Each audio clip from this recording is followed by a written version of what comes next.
are listening to 10,000 Swamp Leaders. Leadership conversations that explore adapting and thriving in a complex world with Rick Torsett and guests.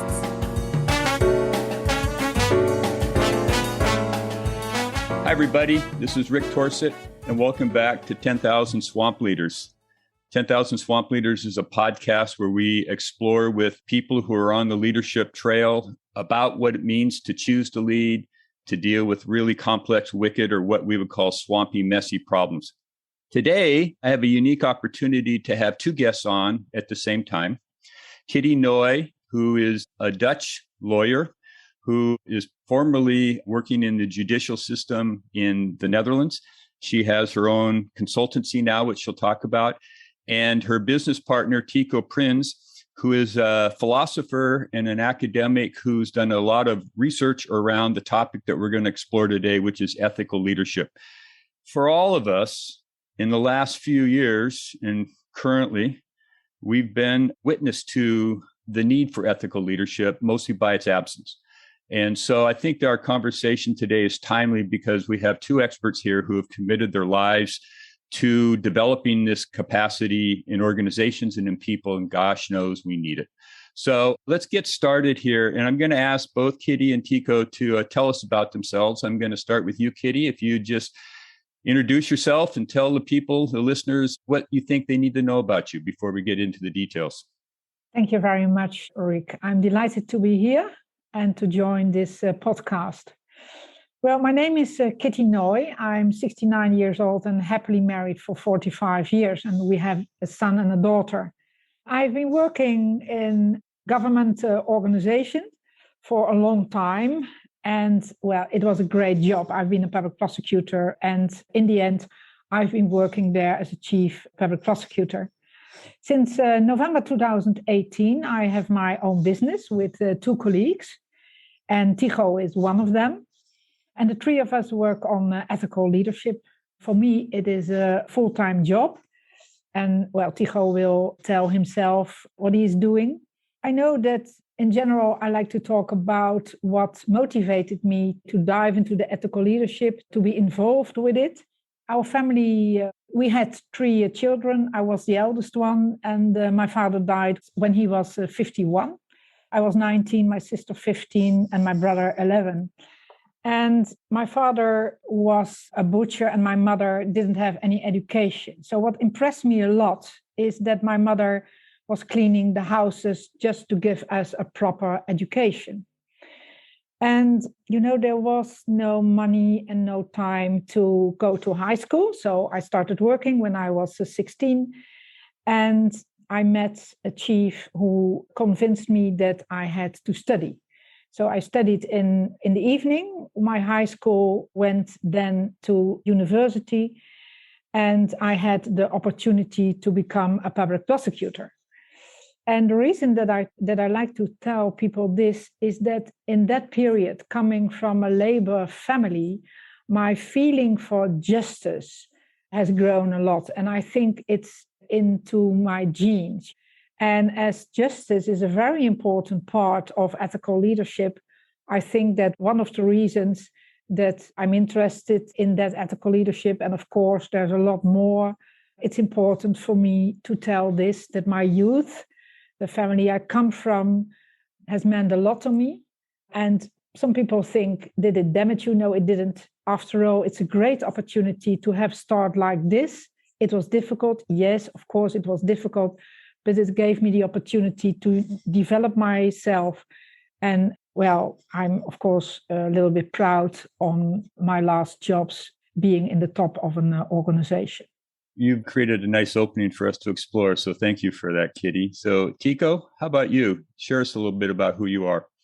Thank you, Rick, for having us here. Well, my name is Tycho. I'm also from the Netherlands, just like Kitty. I've originally studied law, Dutch administrative law. Besides that, I once chose in the summer, just before courses began again, to either go to work besides my study or take a second study, so to speak. I was always interested in philosophy. For that reason, became philosophy. It started out as a hobby, and now it's more than a hobby. It's a hobby that really got out of hand. So after my two studies, I majored in administrative law and in ethics. I started as a legal advisor. I'm still a legal advisor now. Whenever I get the chance, I like to study philosophy, and I started the company with Kitty and Aloy, a third partner of ours, in ethical leadership. How we came to ethical leadership is that, well, Kitty started with ethical leadership from her experience, so to speak. It was fortunate and I think a coincidence that I studied ethics and we could really work together in what ethical leadership meant and what it would be. And this is basically how we got together. It started as me helping her out, I remember, and that I just kept helping her out further, and eventually we just started a company, and that's now why we're working together. Okay, great. Let me make a connection here to the three of us and how it came about, because in October of last year, I had done some work pre-pandemic with the Hague Academy around leadership. A colleague of mine named Matt Barnaby, who is in the Hague, he and I did that work. And we were approached in October of last year to do a leadership program called the Mata School of Leadership. It had about 15 participants from mostly Eastern European countries who were working in varying government agencies in their respective countries. The program had multiple modules. And at that time, when we were going over the content, which was given to us, it was oriented around this framework that I had not seen before, which you're both very familiar with, and we're going to talk about.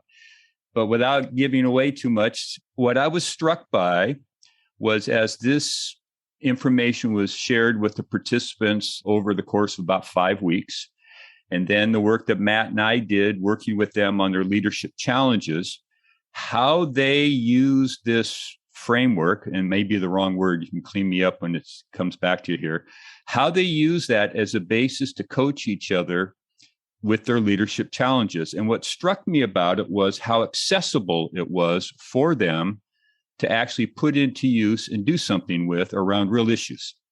And for somebody who's been working in the leadership world and looking at all sorts of frameworks and stuff for years and years and years, that jumped out for me. So we want to talk about the framework that you have developed and why it's important and why we need it.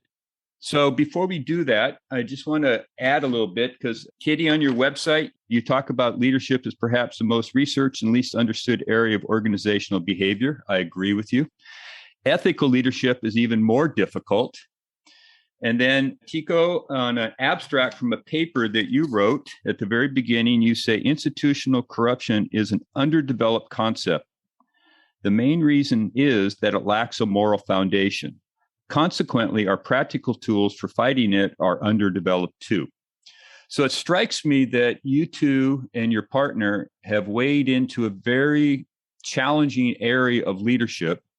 And so I think it's important for people who are listening to understand why you've chosen to go down this road with this work, what you've learned about it, and why this framework you think is relevant and useful to people who are in a leadership position. So that's a very open-ended place to start our conversation, but I'd like for the two of you to share with the listeners the framework and where it came from, and then we can go from there once they have a bit of a grip on what it is that you're doing and the approach you're taking. You're right. On my website, I wrote that leadership, let's say it's very difficult to find a proper definition. When I look on internet, I can find 20,000 definitions or something like that.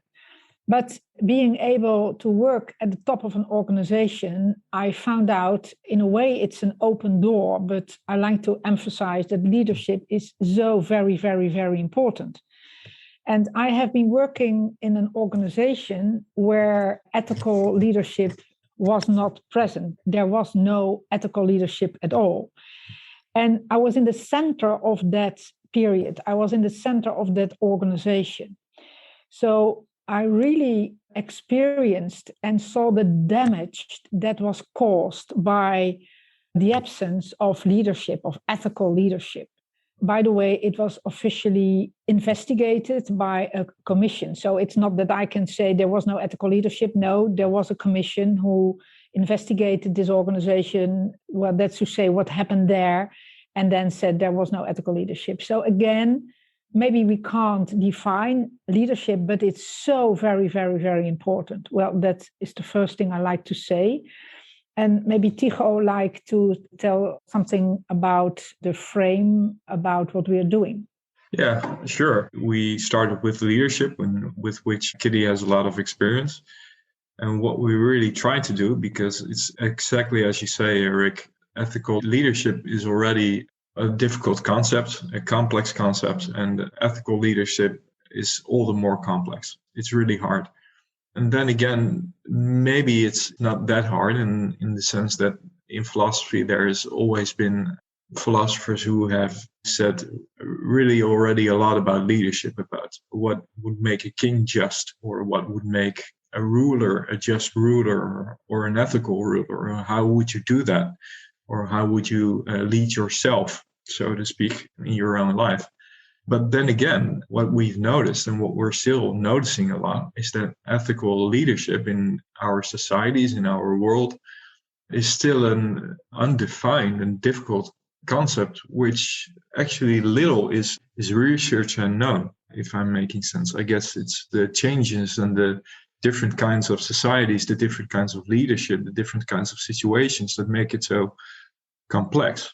So what we've tried to do is get for ourselves a clear basic framework within which we, for ourselves, make out what ethical leadership would entail. What would it mean? What would the basic minimal requirements of ethical leadership be, if they are there at all? What we basically started out with is starting with the question, what is ethical leadership? What are we talking about? And basically the minimal requirements that are necessary for ethical leadership to be exercised. I'm not sure if I'm completely answering your question with this, Rick. Well, that's okay, because we're going to get more specific here. But it strikes me too, as you both speak, as I was preparing for this conversation, I started thinking that it strikes me that ethics, the quality of my ethics, let's put it that way, probably has its roots way, way back in the very beginnings of how I was raised, both in my nuclear family and then by other people who were significant teachers, coaches, mentors, those kinds of people that young people come in contact with.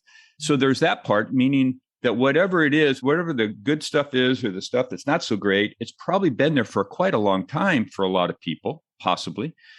And then also started thinking a little bit, and I'd be interested in your thoughts on this in our discussion, is I don't have a great sense that organizations are vetting their potential leaders against some basis of ethics.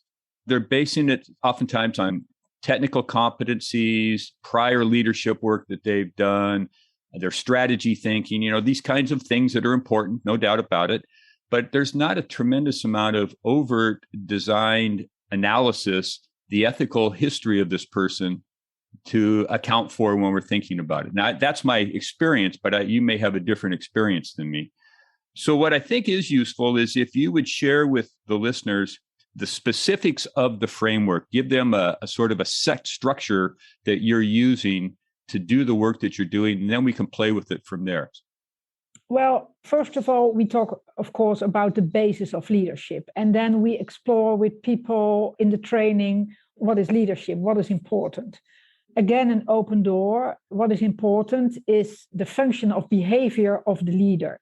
The communication is very important, and also the ability to discipline the people if necessary and to give them a compliment when it's necessary. That is a kind of basis that we share with the people. And then we talk about the ethics, the word ethical and ethical leadership. And then we ask people to tell us a situation, a dilemma they have been in the last year or are in now, and ask them in small groups, please talk with your colleagues about this difficult situation. And again, they're not allowed to have a situation they imagine. They must have been in the situation or still in it. Then, and we ask, please think about the characteristics, what you need to solve this situation, this dilemma in an ethical way.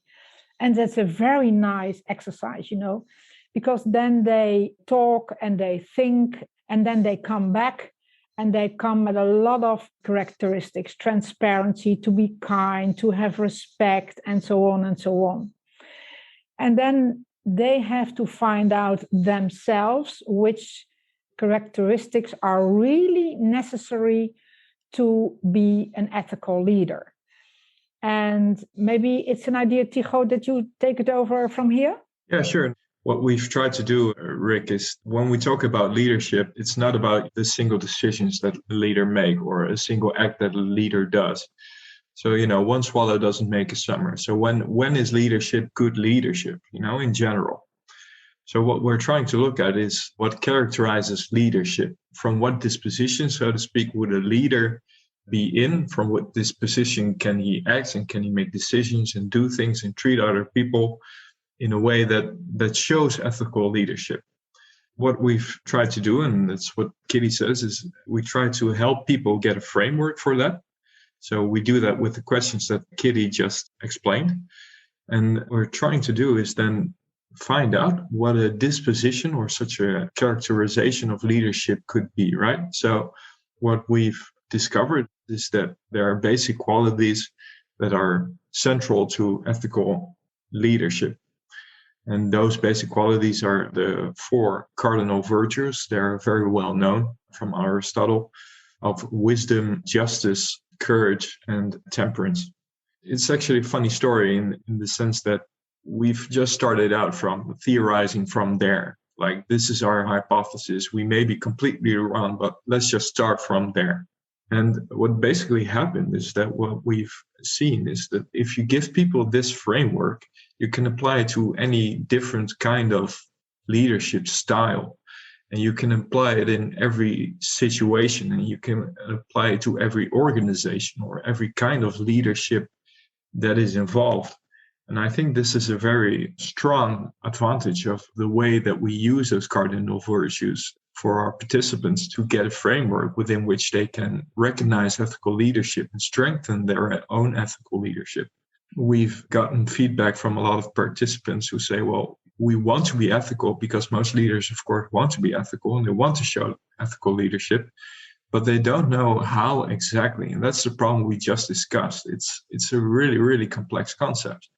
But if you stick to those frameworks that you basically need in your leadership, the wisdom, to see what a situation is, the justice or the fairness to know how to do right by people, how to be fair to other people, the courage to actually go perform your ethical leadership, your moral courage, so to speak, and the temperance and the self-restraint to stick to the path and the way you are leading, of which you know that is the leadership you have to show, the ethical leadership.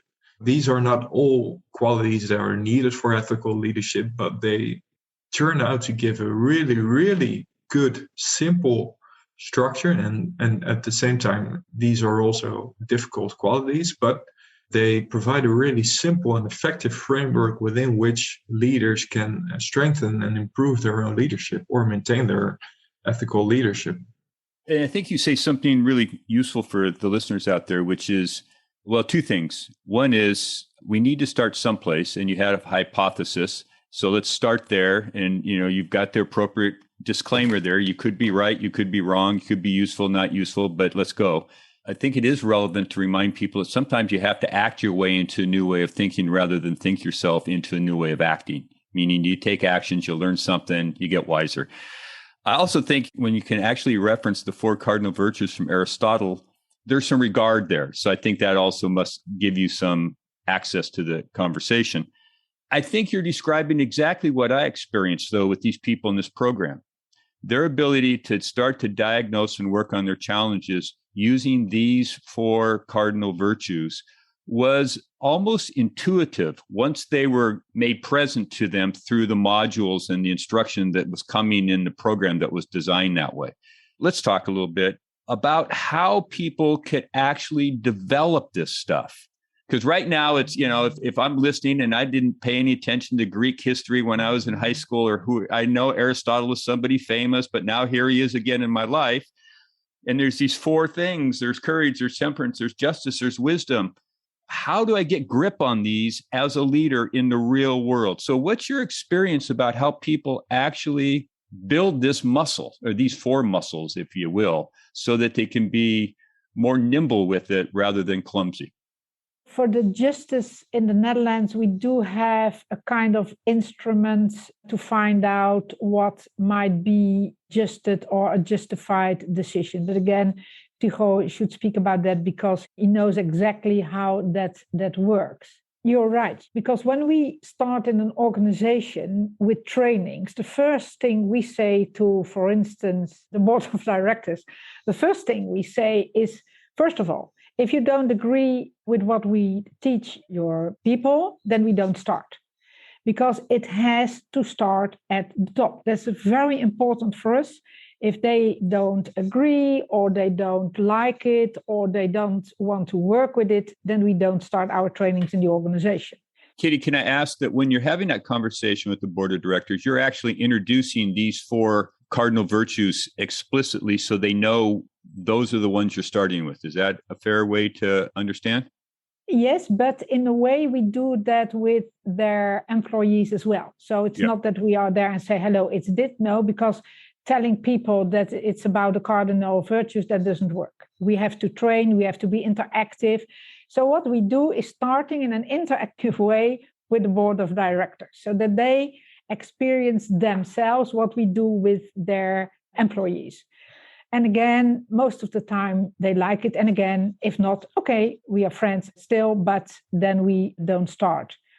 And at the same time, we say to the board, listen, it's not only that we want to have your employees find out what they need to be an ethical leader, but we also want them to do it the coming months and the coming years. So we want this information and this experience to stay. And now I'm going to answer your question. So we also do have interactive exercises where we teach people in what way they can explore their, as you call it, their muscle. So in a lot of organizations, you will see that the muscle of courage has to be developed by a lot of people. Or that's challenging and nice as well, the characteristic or virtue of temperance, because some people are angry or whatever. And then we have some exercises with which we train people in what way they can explore their characteristic, their virtue. And that also depends on what situation they want to use that courage. For instance, when they, the situations, of course, there are a lot of people together and you think that it takes too much time to tell people what is needed. So someone wants to say, okay, we have to stop because it takes too much time. But a lot of people are afraid to do that because they are afraid to be criticized or whatever. And then we train these people with a special exercise in what way they can develop that. It's like a muscle training. That's really hitting the nail on the head. What you need with your ethical leadership is to slightly improve in everyday action, in every single decision, in every single act, to concretely and in a way with a low threshold that it's not all too difficult, make sure that you strengthen and improve your leadership, and that within the framework, as we think would be a good way, within the framework of the four cardinal virtues. They give a good framework. So the tool that we designed for this and which we hand to the participants and which we train the participants with is a tool that is designed to take really small steps. These small steps are intended to, like exercising your muscle. You don't start with the most heavy barbell, so to speak. You start slow. You start in small steps. If you want to run a marathon, you don't start with 42 kilometers. No one does that. So we apply the same principle and we give the participants a tool to take really small steps. That's the first principle. The second principle is that with that tool, if you apply it in your everyday practice, it's really concrete. It especially makes people aware of their ethical leadership. If you have that framework, you're really, really starting to become aware of what you're doing and how you're doing that, what aspects could be improved. The last thing, and that's also very, very important, is that what we tell people and give to people is, find your support in this. you can't do it alone. It's too difficult. And, it's really, really useful for your learning process and for your improvement on ethical leadership that other people help you in all different kinds of ways. So, moral support for taking courage if you have to make a really difficult decision or do something really, really courageous. Or, for example, because other people can give you really useful advice that you simply don't think of on your own. And what we get back from participants is that this really helps getting support from other people as well. And if you take these 3 principles into account, so the awareness of your ethical leadership in your everyday practice, the small steps to improve and strengthen and maintain your ethical leadership within the framework of cardinal virtues, and then the support that you get from other people, that seems to work out really well. And if you add to that what Kitty just explained with the board of directors, that you take into account the entire system, so not only middle management within organizations, but the board of leaders as well, who are the top of the organization, then we hope that the organization can really improve itself as well through its leadership. As I look at the 4 cardinal virtues, I don't know what the tool is you're referring to exactly, but I do my own sort of self-inventory where I think I stand, let's say, scale of 1 to 10 on each of these. And I have different numbers for each one for obvious reasons. I assume that that's not an uncommon situation. I'm curious if you can share what you've witnessed of these people who are following your practice with the 4 cardinal virtues. They're building their self-awareness. They're taking small steps, which I'm assuming means they produce results. They get some feedback. They figure out what worked, what didn't work. And they're doing that in some kind of supportive network. What kind of progress and things have you seen that people, and how does that show up in terms of how they perform? If they've taken this stuff seriously and they're working it according to the way you've designed it, what are you witnessing in terms of people's progress around becoming more aware and more effective in their ethical leadership? Well, one of the things I can see in my trainings is, it's not number 1, but it's important. They feel less lonely. Because one of the things we teach them is that their colleagues they can talk with, they can ask for support. And, maybe for us, it's normal. But I do remember when I was working in the top of the organization, I felt lonely very, very often.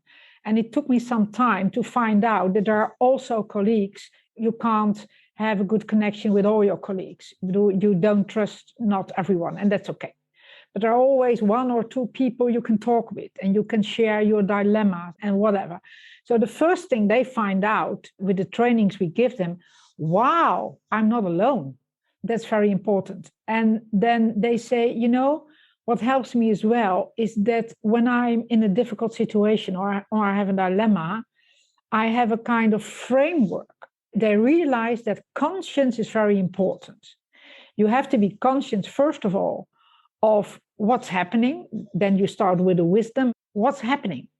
What should happen and in what way? So that's the conscience. And when they have this conscience, this is difficult, then that's the first important step. And then they realize that justice is important, courage and temperance as well.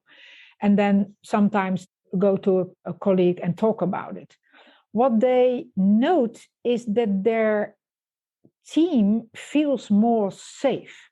So that when you're an ethical leader, and that is one of the reasons that I started with developing this kind of leadership, is it really makes a safe environment. You know a lot about leadership, Rick, and you do know that a safe environment is probably the most important condition in an organization to get the results you want as an organization. So they also tell me that when I try to be an ethical leader, and they make a lot of mistakes, but so do I. I'm 69, but you really don't want to know how many mistakes I make, but that's okay. Then I'm still developing, that's okay. So they also find out that when I try to be ethical, and that's not happening immediately, of course, but at the time, after weeks, after months, they see that some of the employees start to be ethical as well, in a way that, shall we talk about this? Or when an employee knows that there's not enough courage, he or she wants to develop that muscle, that courage muscle as well. And what is very, very fascinating is that some of them come to me and say to me, I don't know how I can translate that in English, but a manager and an employee has a yearly moment. They talk about the functioning of the employee. And she said to me, I really want my manager to ask me about my ethical leadership in that conversation. So, and that is exactly the reason that we say to the board of directors, you have to do it as well, because your people ask to be able talking about if they are ethical and if they can improve. And as Tycho confirmed, if that board of directors behave or try to develop their own characteristics as well, you can see that there is a fundamental change in that organization. And it's not a secret, Rick, that it is very difficult to convince the members of the board to develop their muscle, because most of them say, why? I'm an ethical leader. Don't bother me. Okay, if someone tells me that, then I do know that he needs to develop, or she needs a development of an ethical leadership. So that are the things we see, and that makes us very happy. Tycho, I have a sort of a different angle on this because you're a philosopher and you're an academic. So, and I know from your abstract that you probably in a constant mode of collecting information to season your hypothesis and to inform it. So what are you seeing on your side of the conversation? What's working, what's not working based on what you're actually doing now? My initial thought was, let's start with those cardinal virtues. They're a good point of departure. There's a good reason that it really clung 2,500 years when Aristotle explained them, so to speak. And they have been present and they can still apply in modern days. And I quite honestly didn't expect that they could be applied so well in our organizations and in our societies as well. So to my surprise, actually, they held up pretty well. And what I've seen is especially that participants of our trainings and people with whom we're talking to, because for us, it's just a journey of discovery as well. We're still developing a lot of thoughts and ideas, and we're definitely not at the end point yet. And we're never going to be at an end point. We're always learning ourselves. But what I've noticed especially is that how little people get from their organizations and their employers in their ethical ideas and their moral points of view. And that's also something that you already said, Rick. Everyone has an education, is raised as a good man or a good woman, or at least let's hope that's the case. Still, people have little basis for ethical viewpoints. The more we work with this, the more complex it gets, and the more that we have to research, and the more that we want to talk with other people about this, because there's just when you think that you know something and you have discovered something, then it just leads to more and more questions. It's like a monster you behead, and then 3 others pop up, This is exactly why I asked you into 10,000 swamp leaders. You deserve a place in the swamp with the rest of us. Thank you for joining us here. My pleasure. So how difficult, I'm just curious, because I'm a consultant too. And so part of, at least for you and I, Kitty, part of the game is how do you get your work into an organization to do whatever you think is valuable. So I'm just curious, what's the degree of openness or resistance factor to this conversation about bringing ethical leadership into an organization? Is that, it seems to me that would be a bit challenging. Yes, it certainly is. And especially because of the word ethics. Mm-hmm. Because some people think that ethics is soft, but it isn't. It isn't at all. And well, we have now an advantage or the benefit of the fact that the world is becoming more complex, and people find out that the way we live, the way we act, the way we worked isn't good for this world. Not only because of the climate, but because also of the distance between the poor and the rich. So what we see is that it is somewhat easier to talk with leaders, with members of the board about behaving ethical, because they understand if they don't, well, that's what we say in the Netherlands, they will miss the boat. It will go wrong within their organization. And that doesn't mean that it's easy to talk with them about it, but it most of the time works by means of their own employees. So, for instance, for the organization we work now, we were asked by the Bureau of Integrity. They said to us, integrity, that's important, and we think that ethical leadership is necessary. So we started with that bureau, then we started with some employees, and now we are saying, okay, now we want to talk with the members of the board. And sometimes a member of the board comes to us and asks, can we talk about ethical leadership? So it's not really easy, that's true. But at the same time, I think we are in the moment people ask for ethical leadership, let's say ask for ethical behavior, and they're not ashamed anymore to talk about it.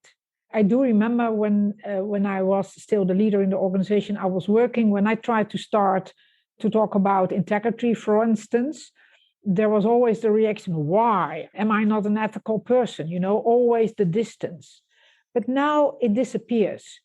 And people really like to know ethics. What is ethics? And what is ethical leadership? Let's talk about it. And with that, people, we like to talk, we like to work, we like to train. And what Tycho says, we like to develop for their organization, because not every organization is the same. We like to talk about what that organization needs. I'm just going to say again what I said at the beginning. I think that the work that you've done with this framework has some wonderful capacity to be pretty accessible pretty quickly. It's not complex as a learning modality that you have to absorb before you can start taking some actions. That gives me great hope. I'm not sure if you've noticed it, but in my country, we have some leadership ethics issues, particularly in our government.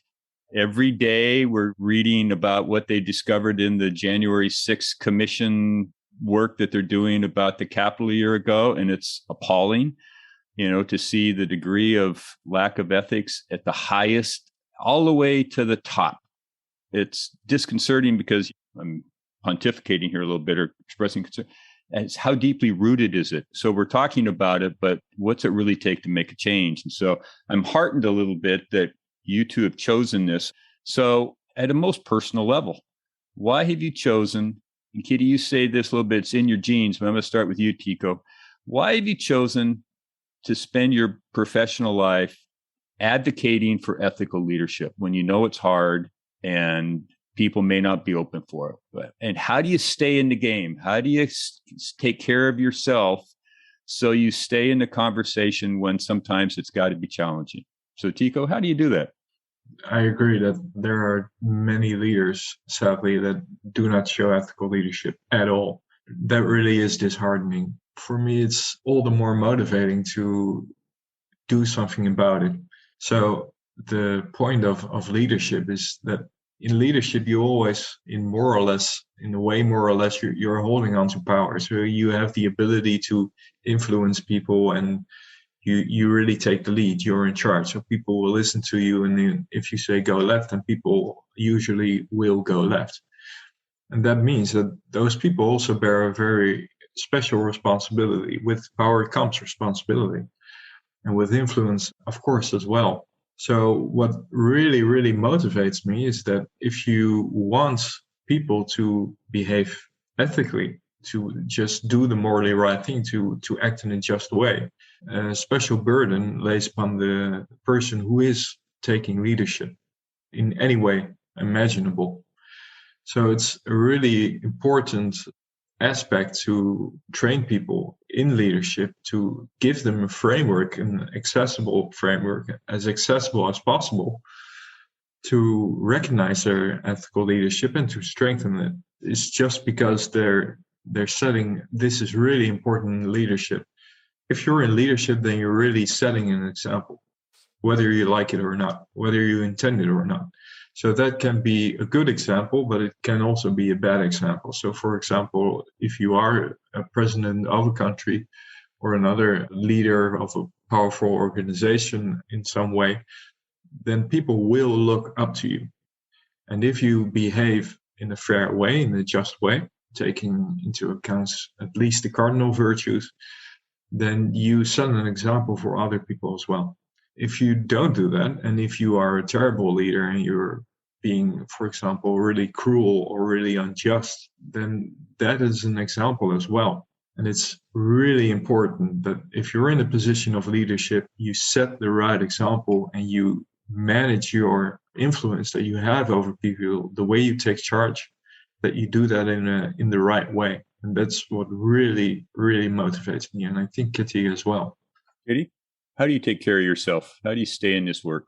I think the most important reason is that I've been working in a situation where the ethical leadership lacked for 8 years. I've seen people who have chosen for another job, who were sick, who were depressed. I saw the results of the organization going down. And most of the time we're working. And I realized that if you work in an organization where is no proper leadership, where is no ethical leadership, you might be unhappy for a big part of your life. So that's very important as well. What's so fascinating is that talking with the managers, with the leaders about leadership and ethical leadership makes them realize how important it is. Our last trainings, I asked them, please let me know what were your last acts as a leader? What makes you a leader?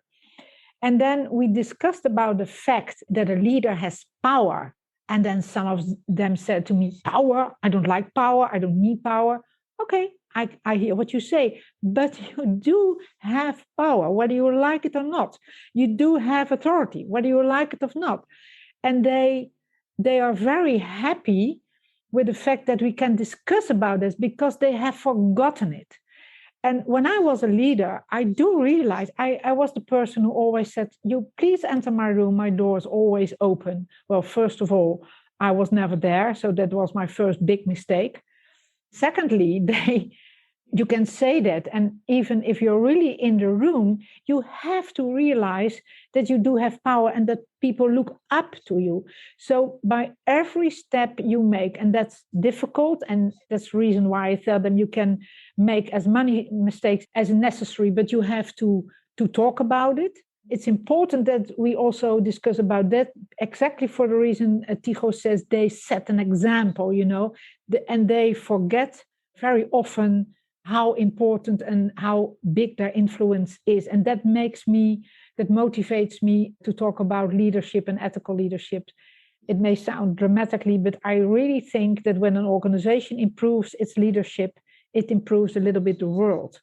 Because at home, you are, in a way, you might be a leader as well. I agree with you. All right, so we're down to the last question here. What should I have asked you that I didn't know enough to ask? Okay, so give you a second to think about it. What should I have asked you that I just didn't know enough to ask that you think it's important for the listeners to hear?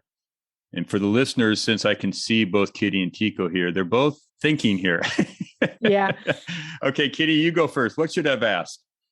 Maybe you should have asked me, and it might be an open question, but important enough. Is it really worth to work on ethical leadership?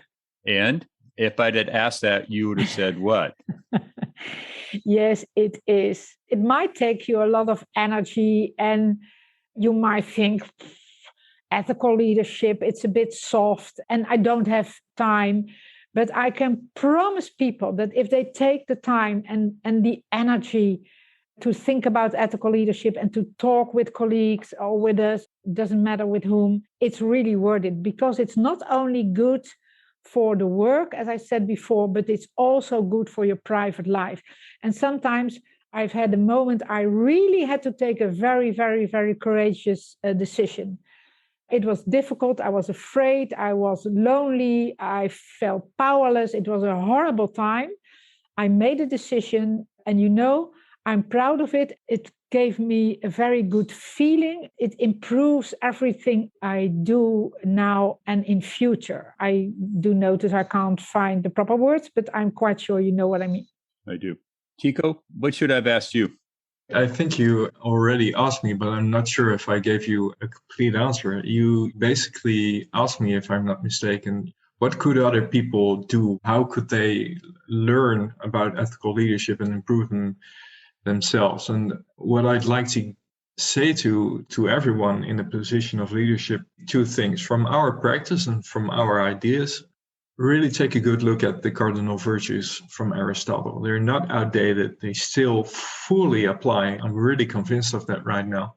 See how you can bring this into practice. And there are a couple of things that these leaders, I think, could really help. And the first thing is keep those 4 cardinal virtues really in mind. This is your framework. This is something you can really, really work with. And if they're still too vague, if you still don't know how to work with them or how to understand them or how to interpret them, take your time, read about it, talk to other people about it. This is also something that the knowledge is already there. You're gradually gonna find this.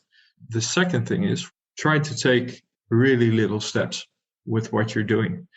Don't start doing the most difficult things. Don't start taking the most big hills that you cannot climb the first time. Take it step by step. And the last thing I'd like to emphasize, because I know I've already said it, really, really find support from other people. That gives you all the more strength. If you need the strength, because you made the comparison of muscle training, so to speak, to train the muscle, to strengthen it. If a burden is too heavy to bear, find other people who can help you bear it. This is really important. Great.